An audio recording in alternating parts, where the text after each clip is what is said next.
오늘의 본문 말씀은 에베소서 6장 21절에서 24절까지의 말씀입니다.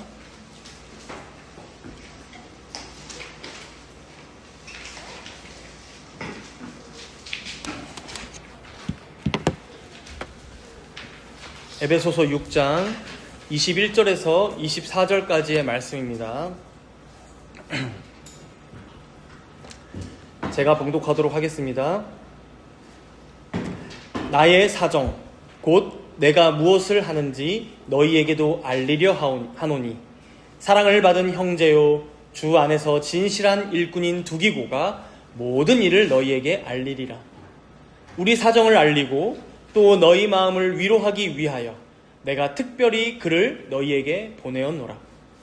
아버지 하나님과 주 예수 그리스도께로부터 평안과 믿음을 겸한 사랑이 형제들에게 있을지어다. 우리 주 예수 그리스도를 변함없이 사랑하는 모든 자에게 은혜가 있을지어다. 아멘.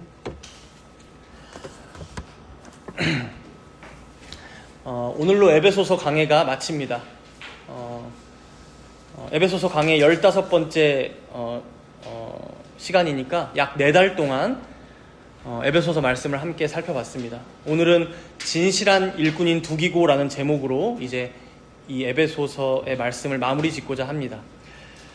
우리는 지난주에 우리의 씨름, 우리의 싸움이 어디에 있는지를 살펴봤었죠. 그래서 단순히 내 눈에 보이는 혈과 육에 우리의 싸움이 있지 않다. 그래서 내 눈에 보이는 어떤 사람이나 혹은 세상의 체제나 구조에만 이 싸움이 있지 않다는 것을 우리는 살펴봤습니다. 우리의 싸움은 오히려 보이지 않는 사단과 마귀의 관계를 대적하고 또 악한 영의 세력에 저항하는 것에 있음을, 즉 좀 더 높고 깊은 차원의 우리의 씨름이 있음을 우리는 함께 확인했습니다. 그렇게 다만 우리 각자가 홀로 싸우는 것이 아니라 이렇게 모여있는 온 교회가, 또 주님의 공교회가 한마음 한뜻으로 하나님의 전신갑주를 취하여 입고 함께 어깨를 맞대고 함께 방패를 포개고 그렇게 전투하는 교회로서 우리 주님 오시기까지 대항해야 함을 우리가 살펴봤었죠. 이렇게 지난주 말씀을 보면 사실 짜잘한 싸움을 얘기하진 않습니다. 아주 거대하고 웅장한 싸움에 대해 설명하면서 기도가 아니면 승리할 수 없다. 이렇게 에베소서 말씀이 딱 마칠 만한 내용으로 지난주 말씀이 끝맺음을 지었습니다. 근데 오늘 본문을 보면 진짜로 이제 이 에베소서의 편지가 마무리되면서 우리가 보기에는 그리 대단하지 않은 사람의 이름이 등장하고 있어요. 그리고 아주 일상적인 평범한 언어로 이 편지가 마무리되는 걸 볼 수 있습니다. 우리 본문 21절 말씀을 함께 읽어보겠습니다. 21절 말씀 함께 읽습니다. 나의 사정 곧 내가 무엇을 하는지 너희에게도 알리려 하노니 사랑을 받은 형제요 주 안에서 진실한 일꾼인 두기고가 모든 일을 너희에게 알리리라. 여러분, 두기고라는 이름 들어보셨습니까? 성경에 보면 찾아보면 한 5번 정도 여기저기 등장해요. 이제 바울이 신뢰할 만한 아시아 지역의 출신 사람이었던 걸 알 수 있어요. 아시아. 그러니까 지금 이 에베소 도시가 있는 지역의 출신이죠. 그래서 이 에베소 교회에게 지금 보내는 편지를 바울이 누굴 통해 전하고 있는 거예요? 이 두기고를 통해서 전하고 있어요. 두기고. 그럼 여러분 생각해 보세요. 두기고란 이 인물이 성경에 5번, 6번 등장하긴 하지만 사실 우리가 거의 처음 들어본 것 같은 느낌이잖아요. 그만큼 이 두기고는 대단한 인물은 아닙니다. 소박한, 일상적인, 어쩌면 지금 여기 앉아 계신 우리와 같은 어떤 무명한 성도들 중에 한 명이라는 것이죠. 우리들과 같은. 반면에 지금까지 에베소서 말씀을 생각해보면 어떻습니까? 1장부터 삼위 하나님의 영광, 그리스도의 왕되심, 그리고 교회의 우주적이고 보편적인 하나됨, 그리고 당장 지난주 말씀만 해도 하나님의 전신갑주를 취해서 그 우주적인 전쟁에 참여하라. 뭔가 다 웅장하고 위대한 주제의 말씀들, 이 진리를 전해왔어요. 근데 이제 마지막 말씀에서 어때요? 이 모든 대단한 말씀을 손에 들고 실제적으로 에베소 교회에게 성도들에게 전하는 사람은 누구예요? 사도 바울 자신도 아니고 무슨 대단한 아시아 지역의 전도왕도 아니고 유명한 전도사도 아니고 누구예요 지금? 두기고예요, 두기고. 오늘 본문에서 이제 유일하게 나오는 설명을 보면 이 두기고에 대해서 어떤 설명이 되어 있어요? 사랑을 받은 형제요, 주 안에서 진실한 일꾼인 두기고가 모든 일을 너희에게 알리리라. 그러니까 이 정도의 얘기는 우리 병준 형제에게도 할 수 있습니다. 사랑을 받은 형제요, 주 안에서 진실한 일꾼인 오병준 형제가 모든 일을 너희에게 알리리라. 그러니까 지금도 내 옆에 있을 수 있는, 우리 교회에서도 함께 우리가 신앙생활을 하는 사랑을 받은 형제, 주 안에서 진실한 일꾼, 바로 그 사람이 이 에베소서의 위대한 진리를 너희들에게 전해줄 거야 말씀한 거예요. 여기서 우리는 한 가지 중요한 사실을 알게 됩니다. 이 성경의 말씀은 다만 성경책 안에서 끝나지 않는다는 거예요. 하나님께서는 이 복음의 진리가 다만 책 안에서 끝나지 않고 지금 누구를 통해? 평범한 사람인 두기고를 통해, 그래서 우리와 같은 성도들을 통해 이 말씀이 이어지도록 하신다는 거예요. 단적으로 예를 들면 설교자인 저만 해도 어떻습니까? 항상 제가 매주 말씀을 준비하면서 싸우는 지점인데, 과연 내가 이번 주에 연구하고 준비한 이 성경의 말씀, 이 설교의 내용만큼의 어떠한 삶을 내가 살아가고 있는가? 다만 내가 앞에서 잠깐 전하는 이 1시간의 말뿐이 아니라, 혹은 여기 적혀있는 성경책의 활자로만이 아니라 진정 내 삶에서 하나님을 드러내고 있는가? 그리스도의 영광을 전하는 자로 살아가고 있는가? 이게 항상 이제 보통의 설교자들 안에서 씨름하는 내용들일 거예요. 제가 예전에 이제 목회 데이터 이런 것들이 있어요. 설문조사 같은 거를 받아보게 되는데, 교회를 떠나는 이유가 뭐냐, 혹은 어떤 교회를 다니기로 선택한 이유가 뭐냐, 여러 가지 항목들이 있는데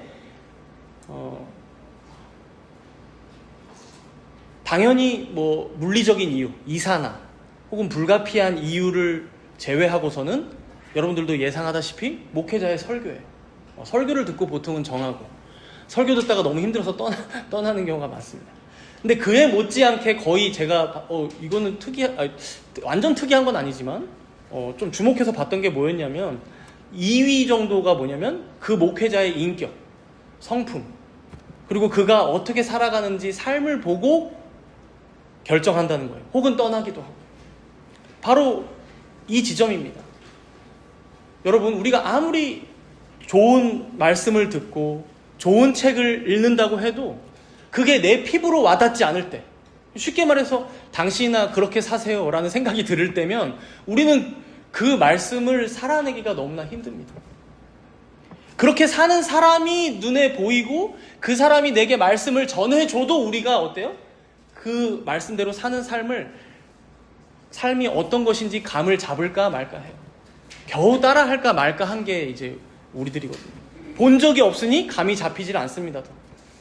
그래서 이걸 눈으로 직접 봐야 겨우 이제 좀 저렇게 말씀을 따라 사는 거구나, 하나님 말씀에 순종하며 사는 거구나. 그래서 여러분들 주위에 이제 그러한 모범이 될 만한 선배들, 어른들이 있는 게 정말 우리에게 큰 복이죠, 사실은. 그래서 그런 측면에서 오늘 본문의 내용을 봤을 때 우리는 이 두기고에 대해서 한 번 더 생각을 해봐야 돼요. 우리는 그저 편지를 전하고 있는 사람 정도로 두기고를 생각해요. 그러나 오늘 본문 22절 말씀을 한번 읽어볼까요? 22절 말씀. 이 두기고가 어떤 의미로 지금 가고 있는지를 우리가 볼 필요가 있습니다. 22절 말씀 함께 읽습니다. 우리의 사정을 알리고 또 너희 마음을 위로하기 위하여 내가 특별히 그를 너희에게 보내었노라. 바울이 지금 두기고를 에베소 교회에 보내는 목적이 무엇이라고 말씀하고 있어요? 우리의 사정을 알리기도 하지만 또 너희 마음을 위로하기 위하여. 너희 마음을 위로하기 위하여. 그러니까 에베소 교회 성도들의 마음을 위로하기 위하여 내가 특별히 그를 너희에게 보내었노라. 여기서 이 위로가 뭔지 우리가 잠깐 생각해 볼 필요가 있는데, 이건 우리가 흔히 생각하는 것처럼 그냥 좀 축 처져 있고 슬퍼하는 사람들에게 찾아가서 힘내, 등 토닥여주고의 정도의 수준이 아닙니다. 마침 이 단어가 우리가 최근에 오후 시간대 공부한 단어였어요. 여러분들 성령이라는 선물 책 읽으면서 보혜사라는 그 성령 하나님의 직함에 대해서 공부할 때 그 보혜사라는 직함이 헬라어로 파라클레토스였죠. 파라클레토스. 근데 바로 이 위로라는 단어가 뭐냐면 파라클레오입니다. 파라클레오. 그래서 이 위로라는 단어에서 파생되어 나온 단어가 파라클레토스. 그래서 위로하는 자라는 의미가 거기에 있었던 거예요. 우리가 그렇게 번역할 수도 있다라고 한 거예요. 근데 이 단어에 그 의미만 있다고 하지 않았어요. 아주 여러 가지 의미로 번역할 수 있다고 했어요. 파라클레토스 뭐였어요? 위로자도 있지만 상담가. 그리고 우리가 곤란할 때 변호해주는 변호자. 그리고 우리가 도움이 필요할 때 도와주는 돕는 자. 그리고 우리가 외로워서 견딜 수 없을 때, 나와 함께 서주는 이가 없을 때 함께 곁에 있어주는 친구. 다 번역될 수 있다고 했죠. 즉 오늘 본문에서의 이 위로도 어떤 의미예요? 단순히 힘내세요 하는 정도의 수준이 아니라 실제적으로 에베소 교회 성도들과 함께 해주며 옆에서 힘을 불어넣어주는 역할로서의 위로자. 그리고 어려운 문제가 있으면 그것을 상담해주는 상담가. 그래서 막 제 추측이에요 이거는. 성경에 나와 있잖아요. 두기고를 다들 찾아와서 막 자신의 어려운 일을 얘기하고, 근데 그와 얘기하면 진짜 위로를 받고 힘을 얻고. 그리고 어떤 사람이 입장이 곤란해서 막 저 사람은 신학이 잘못됐대라고 했을 때 그래도 바울이 보낸 사람으로서 변호도 해주고, 진짜 그 사람의 입장이 진실하다면, 정직하다면 변호자. 그리고 어려운 지경에 있는 자들을 도와주는, 실제적으로 도와주는 돕는 자. 그리고 곁에 아무도 없는 자를 찾아가는 친구. 여러분, 이런 사람이 되라고 지금 바울은 누구를 보내고 있는 거예요? 두기고를 보내고 있어요. 두기고. 에베소에 보내는 이 편지와 함께. 이렇게 보면 어떻습니까? 이 두기고가 아주 중요한 사람입니다. 근데 우리는 어때요? 항상 에베소서라고 하면 이 에베소서를 쓴 사도 바울만 생각합니다. 혹은 이 에베소서 말씀에 담겨있는 위대한 사상만을 생각해요. 그러니 우리는 이제 저 말씀은 저 말씀대로고 이렇게 생각하죠. 여러분, 물론 그 진리의 말씀들 너무 중요합니다. 그래서 우리가 지난 14번 시간 동안이나 세세하게 살펴본 거예요. 그러나 오늘 본문 말씀은 무엇을 보여줍니까? 그 말씀들이 다만 활자에 그치지 않게 하기 위해서 너희에게 보혜사, 위로하는 자가 반드시 필요한데, 물론 그 역할을 근원적으로는 누가 하십니까? 우리가 배웠던 대로 성령 하나님께서 하실 터인데, 그 역할을 우리의 실생활에서 수행하는 자들은 누구라는 거예요? 즉 성령 하나님께서 이 일들을 이루시기 위해, 보혜사라는 직함을 이루시기 위해 지금 누구를 사용하신다는 거예요? 에베소 교회에 두기고를 보내고 계신 거예요. 그냥 바울의 편지를 전하는 정도만이 아니라 실제적으로 그들을 가서 위로하라, 세워주라, 그들의 믿음을 굳건하게 하라, 견디게 하라, 그리고 바른 말씀으로 가르치라. 누구를요? 두기고를 보내고 있어요. 어떤 무명한 한 명의 성도를 보내고 계심을 우리는 보고 있는 거예요. 여기서 우리가 한 가지 배경을 잠시 떠올려 보면요, 로마 제국 당시 이 에베소란 도시가 어떤 도시라고 했어요? 로마 제국 4대 도시 중에 하나예요. 4대 도시. 그래서 소아시아, 그 당시 거기 지금의 튀르키예 지역을 소아시아라고 합니다. 거기에 있는 정치, 경제, 종교가 다 이 소아시아의 수도라는 에베소로 몰려들었습니다. 그래서 문명은 초고도화되어 있고요, 종교적으로도 아르테미스를 섬기는 그 여신의 신전이 거기에 있는 게 우연이 아닙니다. 거기로 다 몰려들었기 때문이에요. 그리고 로마 황제 숭배로는 최전방에 있다라고 모든 학자들이 입을 모아 말합니다. 그리고 주술과 미신, 마술이 가득했죠. 그래서 그때 바울이 말씀을 전했을 때 마술책을 태운 게 엄청났잖아요. 바울이 그렇게 잠시 들렀을 때 이 에베소가 좀 바뀌는가 했지만 그 이후로는 또다시 돌아왔을 거예요. 원래 관성이거든요. 바울이 떠난 이후에는 또 비슷하게 돌아온 겁니다. 물론 남은 자들이 있었겠지만. 이후에는 배교하는 이들도 많아졌을 것이고, 또 새로운 이단이 창궐하면 그것 때문에 교회가 흔들리게 되고, 그러니 요한계시록에서 에베소 주변에 있는 7교회에게 편지를 보낼 때 에베소에게 특별히 뭐라고 말씀해요? 너희들이 이단과 거짓 교리들을 분별하는 데에서는 훌륭하게 그것을 해내었지만 그걸 하다 보니 너희들이 무엇을 잃어버렸다? 너희들이 첫사랑을 잃어버렸구나. 그 과정 가운데 하나님께 받은 그 은혜를 너희들이 잃어버리고 말았구나라는 책망을 받았던 거예요. 하도 마술과 미신, 거짓된 교리가 창궐하다 보니까 교회를 방어하기 위해서 어떤 말씀, 진리를 바르게 막 첨예하게 세웠어. 근데 정작 이러한 분별의 칼로 어떻게 된 거예요? 많은 성도들이 그것으로 정죄받고, 싸우다 보니까 상처받고, 낙심하고, 결국 하나님의 은혜로부터 떨어져 나가고, 그렇게 첫사랑을 잃어버리고, 이런 일들이 많이 생겨났다는 거예요, 에베소 교회. 그래서 바울 사도가 이 에베소로 보내는 편지를 시작하면서 뭐라고 말씀했어요? 너희의 구원은 다만 너희의 행위에 달려있지 않다. 영원 전에 하나님께서 택하심에 달려있다. 혹은 이방인이라고 해서 너희들 구원 못 받는 거 아니야. 그리스도 안에서 우리는 이미 유대인과 이방인이 하나 되었어. 새로운 피조물이 되었다. 그러면서 결국 이 모든 말씀들을 증언할 이로써 지금 누굴 보내고 있는 거예요? 두기고를 보내는 거예요. 여러분, 아마 이 두기고는 이방인이었을 것이라고 판단됩니다. 그러니까 유대인이 아니에요. 이름 자체도 전형적인 헬라식 이름이고, 성경 어디를 찾아봐도 이제 유대인의 명단에 들어있지 않아요. 그래서 헬라인으로 보입니다. 그럼 생각해 보십시오. 이러한 이방인인 두기고가, 대단한 인물도 아닌 두기고가 바울의 편지를 손에 들고 왔어. 근데 바울이 지금 마지막에 말하기를 사랑을 받은 형제요, 주 안에서 사랑받은 형제, 주 안에서 진실한 일꾼인 이 두기고를 통해 내 소식을 좀 들어라. 내가 권면하는 말씀을 들어라. 내 사정을 다 듣고 또 이 두기고를 통해 너희들 마음의 위로를 받아라 말씀했어요. 당시 아주 여러 가지 측면에서, 여러 가지 부분에서 무너져 내리고 실망하고 서로 갈라지고 분열하고 좌절하고 낙심했던 이 에베소 교회의 성도들이, 아니 에베소 교회뿐만 아니라 이 편지는 회람서신이라고 하거든요. 그래서 요한계시록에 나오는 것처럼 그 7교회, 에서버두, 사빌라 각각의 지역 노예들에서 다 돌려가며 바울의 서신을 읽었을 거예요. 다 그 교회들, 소아시아에 있는 지역 교회들의 마음이 다 어땠을까요?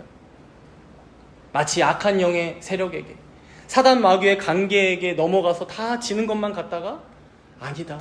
바울의 말씀을 듣고 다시 두기고를 보면서 우리의 택하심이 어디에 있는지를 보자. 저 두기고를 봐라. 저도 이방인이다. 우리가 이렇게 서로의 출신을 가지고 으르렁거리며 편을 가르고 혈통으로 서로를 나누며 분열하는 것, 행위로 우월을 가리는 게 얼마나 어리석은지를 우리가 다시금 생각해보자. 이렇게 다시금 실제적으로 교회가 하나 되고 위로받고 세움받는 일에 얼마나 큰 도움을 받았겠습니까? 우리가 오늘 말씀을 읽으며 잊지 말아야 할 지점이 바로 이것입니다. 교회가 다시금 세우심을 받는 것, 굳건하게 되는 것, 혹은 어떠한 성도가 위로받고 바로 서는 일은 다만 어떤 거창한 말로, 어떤 대단한 설교가 막 선포된다고 되는 일이 아니라는 거예요. 엄청난 설교를 많이 한다고 여러분 그게 다 이루어지지 않습니다.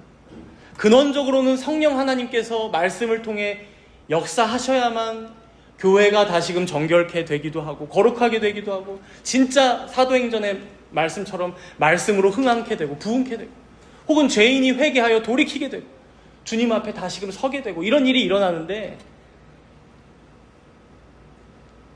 이게 참 너무 영광스럽기도 하고 한편으로는 이해가 안 되는 지점이지만, 이 일을 성령 하나님께서 어떻게 이루신다는 거예요?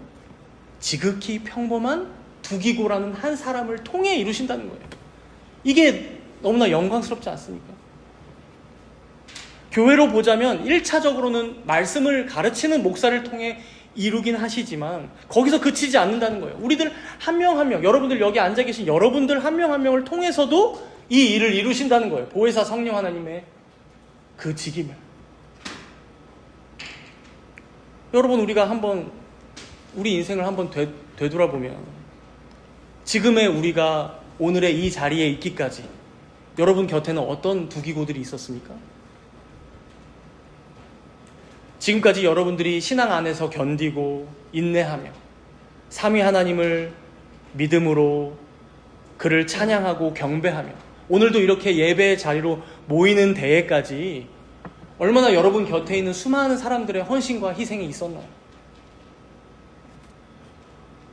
다만 목사들의 헌신만 있지 않았어요.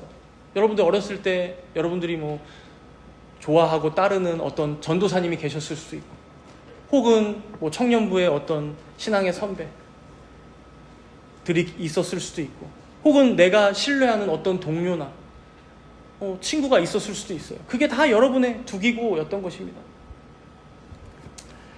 제가 이 말씀 준비하면서 이게 실명 토크라 좀 그런데, 그 현진자매님을 가끔 제가 생각할 때 가끔 참 감사해서 이제 그 기도가 절로 나오는 분이 한 분 계세요. 여러분들 한 번쯤 들어보셨을 만한 분인데, 미정자매, 저는 얼굴도 모르는 미정자매, 그 이름을 거의 매주 한 번씩은 듣는 것 같잖아요, 여러분들, 그죠? 그 미정자매님이 이제 교회를 직접 인터넷에 검색해서 이제 우리 교회 한번 가보라고 소개해줬던 우리 현진자매님 친구예요. 근데 그냥 단순히 교회 소개가 아니라 가끔 얘기를 들어보면 어때요? 저보다도 더 현진자매님을 위해서 신앙으로 상담해주고, 어려운 일이 있으면 옆에서 도와주고, 힘을 주고. 그러니까 현진자매님에게 이 미정자매님이 어떤 사람인 거예요? 두기고예요, 두기고. 하나님께서 보내주신 두기고예요. 그렇다면 우리가 여기서 한 번쯤 우리가 돌아봐야 하는 것이죠. 여러분들 자신은 누군가의 두기고인가 여러분들이 생각해봐야 한다는 것이죠. 여러분들 자신은 누군가의 두기고로 살아가고 있는가? 거창한 말을 많이 하라는 것이 아니라 오늘 본문에 보세요. 이 두기고는 그냥 바울이 써놓은 그 편지를 들고 에베소로 가고 있어요. 근데 그 두기고를 보면 그와 교제하고 대화 나누고, 그리고 그가 바울과 로마에서 바울이 어떤 상황에 있는지를 듣고 그러면 에베소 교회에 있는 모든 성도들이 위로를 받는다는 거예요. 새 힘을 얻어요. 파라클레오, 위로. 그 성령 하나님께서 이 두기고를 통해 그들을 도우시고 그들을 변호하시고 세우신다는 것을 우리는 보고 있는 거예요. 그렇다면 여러분, 우리 또한 누군가의 두기고로 살아가고 있느냐 우리가 생각해 봐야 한다는 것이죠. 제가 여기 앉아 계신 대부분의 분들의 화려한 과거들을 잘 알고 있어요. 그때 여러분들 어떠했습니까? 여러분들 새가족 리더할 때 제가 다 그 모습을 알아요.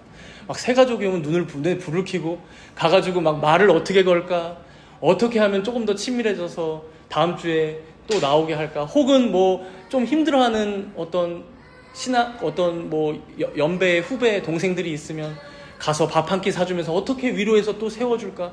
여러분들 그런 거 고민하면서 저에게 어떻게 할까요? 라고 물어봤던 사람도 꽤 많아요. 그런 사랑과 헌신의 마음이 충만하던 시절, 어떤 영혼들에 대한 책임감이 있던 시절이 여러분들 다 있었어요. 근데 요즘은 어떠하십니까? 우리 정담은 교회가 문제인가? 나 하나 먹고 살기에 바쁘고 우리 가족 건사하기에 바쁘다는 이유로 예전에 그러한 책임감에서, 그러한 자리에서 점점 멀어져 오진 않으셨습니까? 제가 아주 대단한 희생이나 헌신을 여러분들께 말씀드리는 게 아닙니다. 우리가 지금까지 배우고 들어온 말씀이 있다면 이제는 더 미루지 말고 조금이라도 우리가 책임감을 가지고, 내가 사도 바울은 아니어도 베드로는 아니어도 우리가 서로가 서로에게 두기고로 있어줄 수 있는, 곁에 있어주며 힘이 되어줄 수 있는, 바로 이게 그리스도의 편지, 본인이 편지인 거예요, 여러분. 그래서 두기고, 에베소 이 대단한 기록되어 있는 편지만 편지가 아니라 두기고 자체가 그리스도의 편지로 보내심을 받아서 가는 거예요, 지금. 이제 이 뒤에 말씀을 보면 이런 두기고로서의 두기고가 실제 무엇을 전해주고 있는지를 우리가 살펴볼 수 있어요. 이제 에베소서의 마지막 말씀 두 구절을 함께 읽어봅시다. 23절과 24절 말씀입니다. 9절 함께 읽습니다. 아버지 하나님과 주 예수 그리스도께로부터 평안과 믿음을 겸한 사랑이 형제들에게 있을지어다. 우리 주 예수 그리스도를 변함없이 사랑하는 모든 자에게 은혜가 있을지어다. 이게 이제 다른 서신서들과 다르게 약간 독특한 마무리입니다. 당장만 봐도 어때요? 마지막 강복선언이 두 번이 연달아 등장하고 있어요. 보통 한 번, 있을지어다 한 번으로 강복선언 마치는데, 이건 이제 단순한 실수가 아니라 바울이 생각하기에 이러저러한 복들이 너희들에게 꼭 있어야 돼. 두기고를 통해 꼭 전해질 거야. 라는 이 지금 말씀을 하고 있음을 알 수 있어요. 그래서 여기 보면 이제 두기고를 통해 꼭 전해져야 하는 중요한 복들이 언급되고 있는데 총 4가지가 나옵니다. 첫 번째로는 23절에 보시면 평안이 나와요. 평안. 그죠? 평안. 하나님, 아버지 하나님과 주 예수 그리스도께로부터 평안과, 그리고 이어서 믿음을 겸한 사랑이 형제들에게 있을지어다. 그러니까 사실은 믿음과 사랑 두 가지인데 이게 결합되어서, 이 겸한이라는 말이 뗄래야 뗄 수가 없는 수식어입니다. 믿음을 겸한 사랑. 그래서 이걸 하나로 합쳐서 살펴볼 거예요. 믿음을 겸한 사랑. 평안, 믿음을 겸한 사랑. 그리고 마지막 세 번째로 24절 말씀에 보면 뭐라고 나와요? 우리 주 예수 그리스도를 변함없이 사랑하는 모든 자에게 뭐가 있을지어다? 은혜가 있을지어다. 마지막 세 번째, 은혜. 그래서 평안, 믿음을 겸한 사랑, 은혜. 이 3가지 복이 왜 꼭 있어야 한다는 것인지, 이게 두기고를 통해 어떻게 전해지길 바라는 것인지 잠깐 살펴볼 거예요. 먼저 첫 번째로 평안의 복입니다. 평안. 여러분이 좀 느끼셨을 수도 있지만 제가 간혹 여러분들과 이제 안부를 묻거나 아니면 뭐 서로 연락을 주고받을 때 자주 드리는 인사말이 있어요. 교회 뭐 단톡방에서도 평안한 주일밤 되세요. 평안한 저녁 되세요. 평안하시길 바랍니다. 여러분, 이 평안은 히브리어로는 샬롬, 평화라고도 합니다. 왜 바울은 그 어떤 것보다도 이 평안을 가장 먼저 우선적으로 선포하고 있을까요? 제가 사실 이 평안이란 복을 바울이 가장 먼저 선포하는 것을 들으면서 그 기억이 났던 게, 사실 저 어렸을 때 가장 많이 들었던 복이 무엇일까 생각해보면, 그렇게 그 모교회 목사님이 맨날 무슨 복을 얘기했냐면, 세상에서도 머리가 될지언정 꼬리가 되지 않게 하시고, 들어가도 복을 받고 나가서도 복을 받는 뭐 준영이가 되게 해주세요, 막 이런 안수기도 엄청 많이 받았거든요. 결국 뭐예요? 이 아이의 인생이 번성하게 되고 성공하게 해달라는 복입니다. 물론 성경의 번성과 성공은 다른 의미인데, 제 느낌의 그 목사님은 이제 정말 세상의 성공을 말하는 느낌이었어요. 그러나 여러분, 만약 사도 바울이 지금 그러한 세상에서 받을 복을 선포했다면 어떨까요? 일단 그 축복은 거짓말이 돼요. 왜요? 지금 바울 자신부터가 어떤 상태입니까? 우리가 지난주에 바로 앞에 6장 20절 말씀에서도 봤지만 바울 자신이 쇠사슬에 매여 있는 상황이에요. 감옥에 갇혀 있어요. 내가 제일로 비참한 상황이에요. 근데 지금 누구에게 너네들은 세상에서 번성하고 성공할 거야, 애초에 앞뒤가 맞지 않습니다. 더해서 지금까지 바울이 말해왔던 진정한 신자가 받을 복은 무엇입니까? 비록 우리의 몸은 감옥 안에 갇힌다 할지라도, 로마의 거센 핍박 속에서 황제 숭배를 하지 않는다고 갖은 수모와 손해를 보고 왕따를 당한다 하더라도, 처음에 에베소서 말씀이 어떻게 시작해요? 찬송하리로다. 그리스도 안에서 하늘에 속한 우리가 가장 복된 자다. 그래서 그 찬송이 막 감격스러워서 끊이지 않고, 여러분들 헬라어 한 문장으로 가장 긴 문장으로 된 그 찬송 가사를 우리가 봤었잖아요. 그게 하늘의 신령한 복을 받은 자들이 우리야. 너희들 비참하게 생각하지 마. 여러분, 그 기조가 그대로 서려 있는 거예요. 지금 바울은 에베소서 마지막 말씀을 마무리하면서 두기고를 통해 무엇을 전합니까? 여기 본문의 21절, 22절 말씀을 보면 먼저 자신의 사정을 자세히 알리고 있어요. 숨김없이 가감없이 알리고 있어요. 자신이 쇠사슬에 매인 것도, 언제 풀려날지 모른다는 미래가 없는 상황도, 혹은 건강이 더 악화되었다는 것도, 어려운 지경에 있다는 것도 다 전했을 거예요. 겉으로만 보면 상황은 아주 안 좋아요. 그러나 가장 먼저 어떠한 복을 전합니까? 아버지 하나님과 주 예수 그리스도께로부터 평안을 전하고 있어요. 평안이 너희들에게 있을지어다. 평안. 여러분, 우리 또한 마찬가지입니다. 우리가 오늘 말씀을 듣잖아요. 그럼 그래, 내가 누군가의 두기고가 돼야지. 그러면서도 마음 한켠에 어떤 마음이 여러분들 있으세요? 근데 목사님, 제가 인생에서 좀 바쁜 시기예요. 지금 아주 제 지금 앞에 문제가 많은 시기입니다. 제가 고난이 많아서 지금 제 앞에 있는 문제만 좀 해결되면 제가 다시 예전처럼 책임감을 가지고 교회에도 헌신하고 주변 성도들에게도 이웃들도 섬기며 제가 지내보겠습니다. 그러나 죄송하지만 여러분, 제가 절대 여러분들께 나쁜 말 하려는 게 아니라 우리 인생을 여러분들 이 정도 살아왔으면 깨달아야 돼요. 뭘 깨달아야 돼요? 우리 인생의 그런 평안한 날, 내가 생각하는 평안한 날은 결코 찾아오지 않는다는 것을 여러분들 깨달아야만 해요. 아무 문제도 없고, 내 앞에 아무 고난도 없고, 걱정할 거리도 전혀 없고, 돈도 풍족하고, 자식도 내 말을 너무 잘 듣고, 우리 부모님 항상 건강하시고, 우리 가족들 아무 문제 일으키지 않고, 그래서 내 미래가 전혀 걱정되지 않는 그런 날은 적어도 우리가 이 땅에 사는 동안은 오지 않아요. 오지 않습니다. 우리 주님 오시기까지 결코 우리 삶의 고난이 멈추는 날은 찾아오지 않아요. 그래서 교회를 뭐라고 하는 거예요? 항상 전투하는 교회. 그 자리에 서서 견디는 교회예요, 여러분. 우리가 지난주도 봤지만. 그것조차 힘들기 때문에 앞으로 나가라는 것도 아니에요. 전진하라. 정복하라도 아니고 그 자리에 서서 견뎌라. 뒤로 무르지 마라. 후퇴하지 마라. 그게 우리의 최선의 씨름이고 싸움이에요, 여러분. 그럼 무엇으로 싸웁니까, 우리가? 지금 바울이 선포하고 있는 이 평안을 우리가 소유할 것이냐, 소유하지 못할 것이냐로 싸우는 거예요. 그러니까 어떤 상황 가운데서도 내가 평안할 것이냐. 저는 항상 평안하지 못해요. 저는 불행해요. 불만족스러워요. 제 인생은 불행해요. 그래서 여러분, 지난주에 하나님께서 무엇을 취하라? 하나님의 전신갑주를 취하라. 계속 사단 마귀는 어떻게 뭘 날려요? 우리에게? 불화살을 날려요.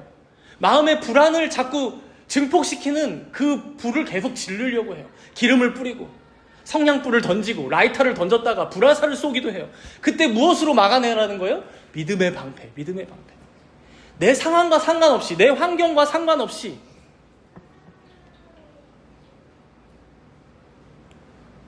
불화살을 맞으면 어때요? 우리 마음이 해집어집니다. 하나님 말씀이 무슨 소용이야? 영원히 나에게 무슨 소용이야? 이 땅에서 잘 먹고 잘 살면 되지. 영생이 무슨 가치야? 이 땅에서나 고난이나 없으면 좋겠다. 돈이나 펑펑 벌었으면 좋겠다. 이 땅을 위해서만 살라고 부추깁니다. 조급하게 만들고 포모. 다른 사람들은 다 주식 오르는데 나만 내리는 거. 하나님도 예수님도 구원도 소용없게 만들어버립니다. 그래서 믿음의 방패로 막아내지 않으면, 우리 주님이 광야에서 보여주신 것처럼 성령의 검, 하나님의 말씀으로 무찌르지 않으면 당하고 만다. 하나님의 전신갑주를 취하고. 요즘 여러분들의 마음은 어떠십니까? 에베소서 강해를 오늘로 이제 15번 마무리가 되는데 다 들어왔으면서도 혹시 아무 소용이 없진 않으십니까? 제가 그래서 항상 저를 탓해요. 너는 왜 이렇게 못났니? 말씀을 왜 이렇게 쉽게 더 잘 못 알려주고 성도들 귀에 왜 탁탁 들어가게 전하지를 못하니? 저의 한계를 항상 맛봅니다. 그럼에도 여러분, 우리 각자가 노력할 수 있는 지점들은 무엇이 있을까요? 다시 성경을 펴서 읽는 거예요. 여러분들, 우리가 신약성경 함께 읽기도 하지만 에베소서 들었던 말씀을 다시 펴보기도 하고, 혹은 지나간 설교라도 한 번 더 들어보기라도 하고, 그냥 맨날 저는 마음의 평안이 없어요. 저는 맨날 미래가 걱정만 돼요. 저는 불안하고 두려운 걸 떨쳐내지 못하겠어요. 그러면서 말씀은 전혀 가까이 하질 않아. 아니 오히려 멀리 하면서 지내. 어떻게 그러면 여러분 어떻게 성령께서 말씀을 통해 역사하시겠습니까? 사실 성령 하나님은 이미 애타게 울고 계실지도 몰라요. 이것을 내가 강제로 끌어안혀가지고. 그래서 고난을 주시잖아요, 여러분. 그러니까 적당한 때에 들으세요. 적당한 때에 보혜사 성령 하나님이 진리의 영이 여러분들 말씀 들으라고 적당하게 여러분들 인도하시잖아요. 그러면 적당한 적절한 수준에서 들으셔야죠. 그죠? 들어야죠. 그러니까. 여러분들 하나님의 친아들이라 그래요. 친아들이라 여러분. 사랑하는 여러분, 오늘 에베소서 강해를 마치면서 우리가 이 평안을 다시금 찾기를 바랍니다. 우리의 마음에 평안이 없다면 이 평안을 지켜달라고. 우리 삶의 평화가 다만 내 앞에 문제가 없어서가 아니라 우리 삼위 하나님이 살아계시기에 그가 말씀하신 그 살아계신 하나님께서 말씀하신 오늘도 말씀하시고 역사하시는 그 기록된 계시가 있기에 이 말씀 붙잡고 승리하는 우리들이 되게 해달라고 우리가 서로를 위하여 간절히 기도해야 할 것입니다. 또한 우리 자신을 위해서도 기도해야겠죠. 이제 이어서 두 번째, 믿음을 겸한 사랑에 대해서 말씀했죠.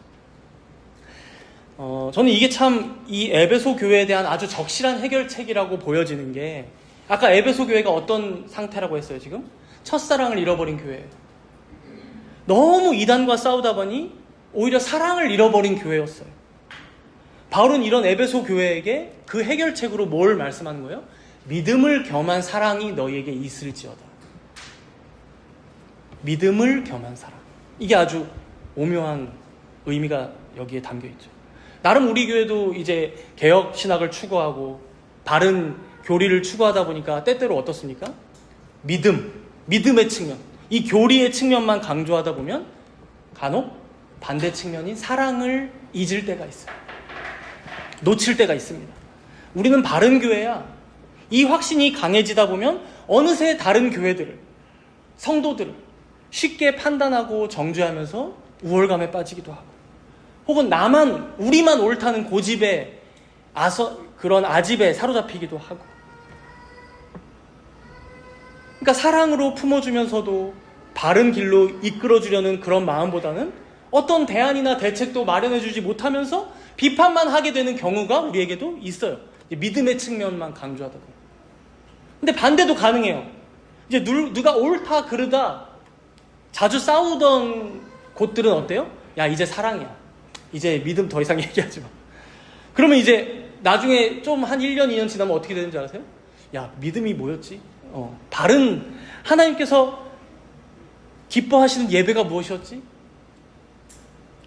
하나님의 말씀을 이 말씀을 바르게 해석한 것이 뭐였지? 우리의 신앙생활이 어떻게 신앙생활을 하는 게 올바른 것이었지? 진짜 본질을 잃어버리는 경우도 생깁니다. 당시 에베소 교회는 아마도 이 도시의 특성상 믿음이 강했던 것으로 보여요. 믿음. 교리가 강하고 사랑이 부족했던 것으로 보여요. 그래서 첫사랑. 근데 사실 저는 이 둘을 따로 생각하는 건 옳지 않다고 생각합니다. 사실. 여러분 우리가 믿음을 바로 세우면 어떻게 됩니까? 여러분들 교리를 충만하게 배웠을 때 여러분들 어떤 마음이었어요? 막 비판하는 마음이 생겼습니까? 아니요. 오히려 그 바른 교리를 배우고 나니까 어때요? 진짜 겸손해지죠. 내가 정말 자격 없는 자였는데 하나님의 은혜가 이렇게 컸구나. 그래서 오히려 남을 바라보는 시선이 더 너그러워지면서도 이런 바른 말씀들을 그들도 배우고 익혀야 할 텐데 정말 하나님께서 기뻐하시는 신앙생활로 그들도 함께 만족스럽고 행복한 신앙생활을 해야 할 텐데 오히려 더 내 주변에 있는 형제 자매들을 긍휼히 여기게 되고 사랑하게 되는 게 바른 믿음이 세워졌을 때의 우리의 마음의 올바른 반응이에요. 그렇다면 여러분 우리가 잘 생각해 봐야죠. 바른 믿음을 가졌다면 반드시 올바르게 사랑합니다. 그리고 진짜 사랑한다면 어때요? 바른 길로 인도하고자 했습니다. 그냥 방임하는 게 사랑이 아니잖아요. 그렇다면 여러분들 자신을 한번 보세요. 혹시 내 안에, 우리 안에 이 둘의 균형이 깨져 있다면 사실 우리는 뭐예요? 둘 다 붙잡지 못하고 있는 거예요. 둘 다를 잃어버린 거예요. 사실은 믿음도 제대로 우리 안에 세워지지 못한 것이고 바른 지식이 지금 없는 거예요. 그리고 사랑도 없는 거예요. 둘 다가 무너진 건 아닌지 우리가 우리 자신을 돌아봐야 한다는 것이죠. 간혹 이제 요즘에도 보면 개혁교회들, 소위 개혁교회들이 우리가 사랑을 잃어버렸구나 진단하면서 이제 우리는 교리 가르치지 않습니다. 극단으로 치닫는 분들이 계세요. 근데 이제 여러분 그런 데는 안 봐도 비디오예요. 조금만 세월이 지나면 어때요?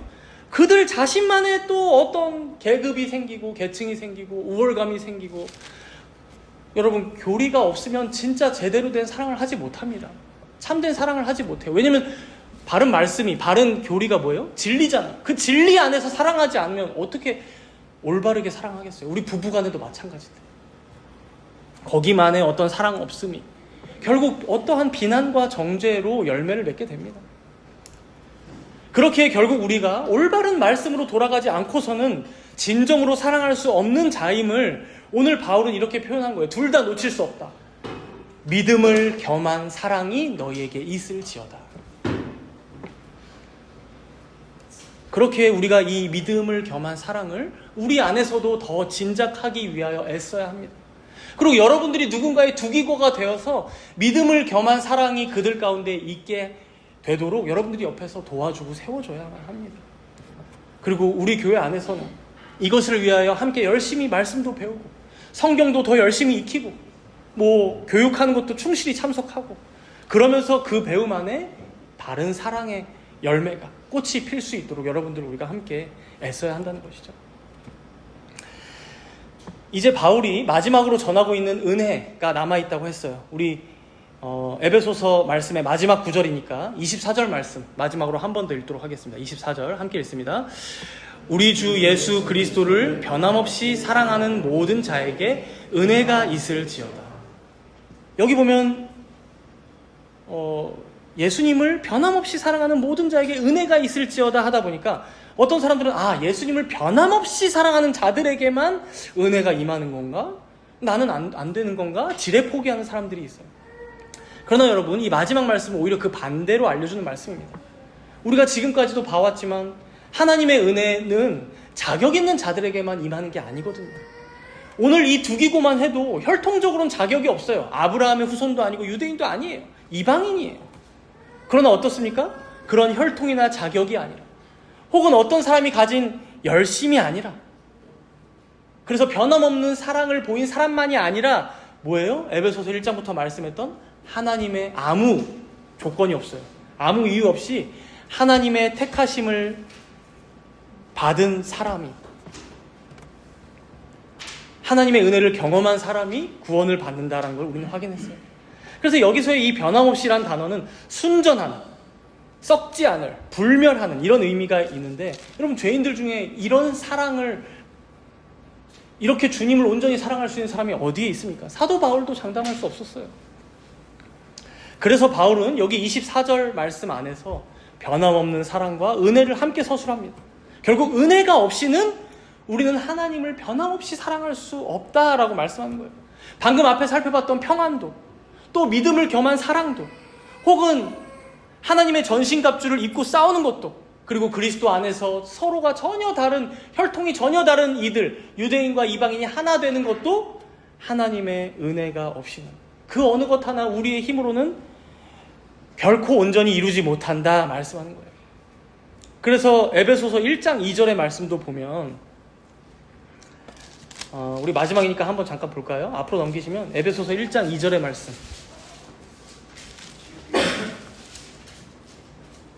함께 읽겠습니다. 에베소서 1장 2절 함께 읽습니다. 하나님 우리 아버지와 주 예수 그리스도로부터 은혜와 평강이 너희에게 있을지어다. 이걸 이제 수미상관, 인클루지오라고 얘기해요. 앞에서 은혜와 평강을 얘기하고 마지막 마치면서도 평안과 은혜를 얘기합니다. 지금 여러분, 결국 이 은혜로 시작해서 은혜로 마치는 것이 결코 우연이 아닙니다. 그리고 오늘 우리는 그 한량없는 하나님의 은혜의 증언자로 두기고를 보는 거예요. 그가 대단한 인물이거나 유명하다거나 위대한 인물이라서가 아니라, 그는 그저 바울의 편지를 들고 갔던 한 명의 신실한 신자였음을 우리는 보는 거예요. 그러나 그런 평범한 성도가 그리스도의 편지로서 에베소 교회에 보내진 것입니다. 그리스도의 대사로 그리스도의 사신으로 바울로부터 소아시아의 성도들에게 그리고 우리들에게 보내심을 받았다. 마찬가지입니다. 이제 오늘 말씀을 마치면서 이렇게 오늘 에베소서 강의가 끝나면서 우리 또한 누군가의 두기고로 세상에 보내심을 받게 됩니다. 여러분이 속한 가정으로, 누군가는 부모님께 혹은 가족들에게, 친형제 자매, 남매들도 있을 수 있어요. 또 여러분의 일터로, 여러분이 살아가는 그 삶의 현장으로 여러분들은 이 에베소의 편지를 받아든 자로 여러분들 자신이 친히 그리스도의 편지가 되어서 그들 앞에 서게 됩니다.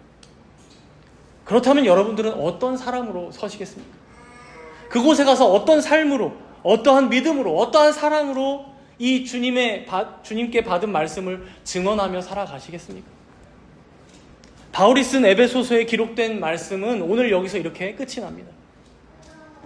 그러나 우리의 삶으로 써내려가는 그리스도의 편지는 여러분들의 삶으로 써내려가는 그 편지는 지금도 기록되는 과정이고 역사로 새겨지는 과정 중에 있습니다. 여러분은 수많은 이웃들에게 어떤 사람으로 기억되실 것 같습니까? 어떠한 두기고로 그들 앞에 여러분의 믿음과 사랑을 나타내시겠습니까? 어떻게 여러분들이 지금 경험하고 있는, 누리고 있는 이 평안을 전하시겠습니까? 우리가 오늘 이 질문들을 마음에 안고 함께 기도하도록 하겠습니다. 기도합시다.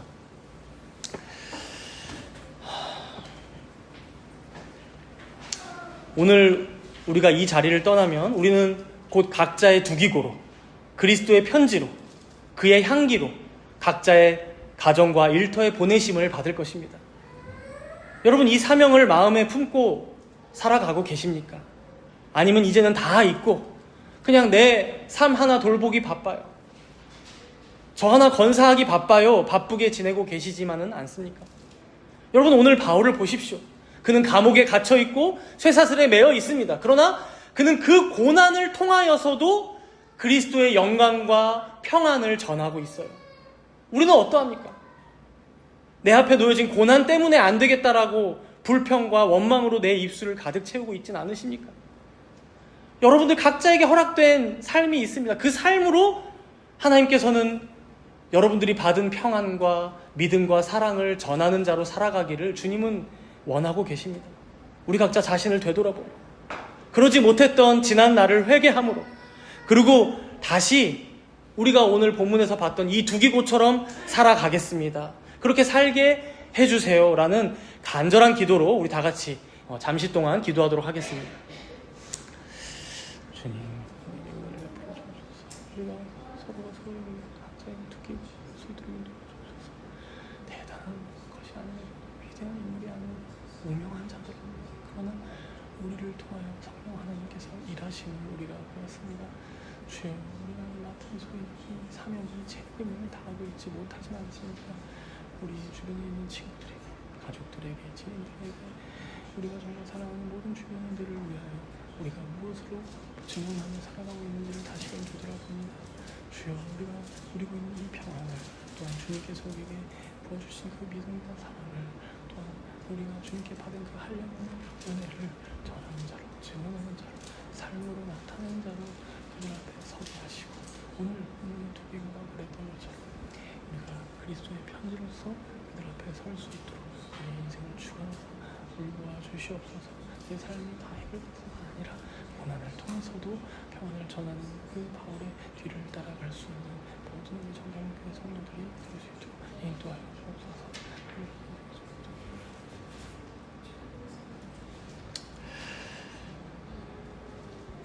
주님, 오늘 우리는 에베소서의 마지막 페이지를 덮습니다. 그러나 이 말씀이 우리 안에서 끝나지 않게 하옵소서. 택하시고 살리시고 새 사람으로 입히시고 또 가정과 일터에서 그리스도의 통치를 드러내게 하시며 전신갑주로 굳게 서게 하신 그 모든 은혜를 우리가 잊지 않게 하여 주옵소서. 이제 우리를 각자의 자리로 보내시니 우리 모두가 두기고와 같이 그들 앞에 서게 하옵소서.